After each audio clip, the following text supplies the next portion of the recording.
tarda a tots. Jo ja fa 3 anys consecutius que estic parlant de l'any internacional de l'astronomia i la veritat és que ja promet que l'any que ve ja no parlaré de l'any internacional de l'astronomia, intentaré parlar d'altra cosa.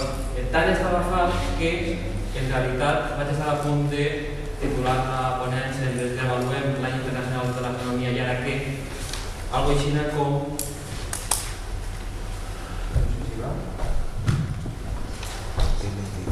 jo vaig sobreviure a l'any internacional de l'astronomia perquè la veritat és que ha sigut una tasca prou forta.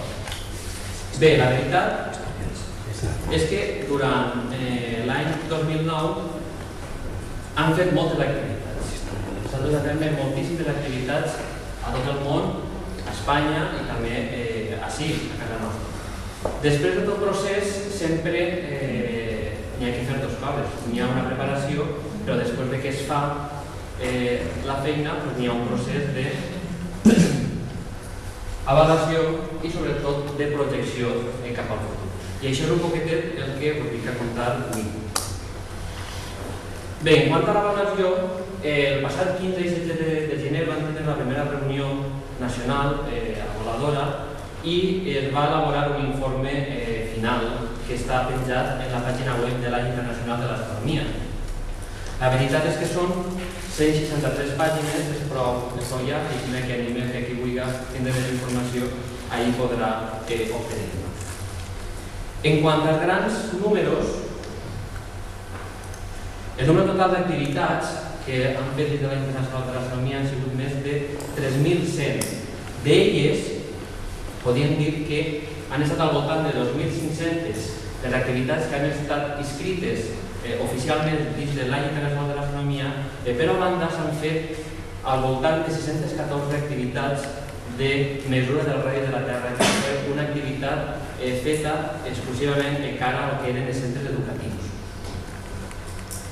El número total d'entitats que han participat han sigut quasi 1.600 i d'elles 614 centres escolars van participar en la mesura del radi de la Terra. En total, es creu que les persones que s'han vist afectades o que han sabut de l'any internacional de l'astronomia en Espanya ha estat al voltant de 10 milions i això es vol remarcar des del Comitè Nacional que és un límit inferior però prou conservatiu. En quant a on s'han fet aquestes activitats, si teniu un gràfic en el que mostra el nombre d'activitats per comunitats autònomes. Podem veure que la primera comunitat és Catalunya i després hi apareix la comunitat valenciana. Aquesta és una comunitat en què s'han fet moltes activitats. En principi, aquest gràfic només tenia aquestes dues columnes. Després, els altres companys del comitè, que són d'altres comunitats, van dir raonablement que s'hauria de fer una normalització al número d'habitants, perquè, clar, a Catalunya podrien ser moltíssim més que potser el que podrien ser a comunitats més petites. Si normalitzem, ja no tenim el segon rànquing, però bé, estem en un nombre prou destacat. Si ja passem a les províncies, hem de dir que Alacant era la província on més activitats s'havien organitzat dins de l'any internacional de l'astronomia.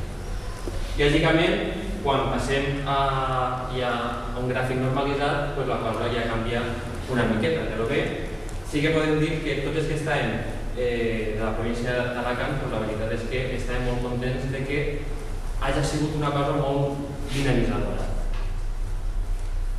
Respecte a qui ha fet les activitats, tenim que la major part s'han fet gràcies a les associacions d'astrònoms aficionats, que com bé sabeu n'hi ha moltes i n'hi ha moltes a la província d'Alacant.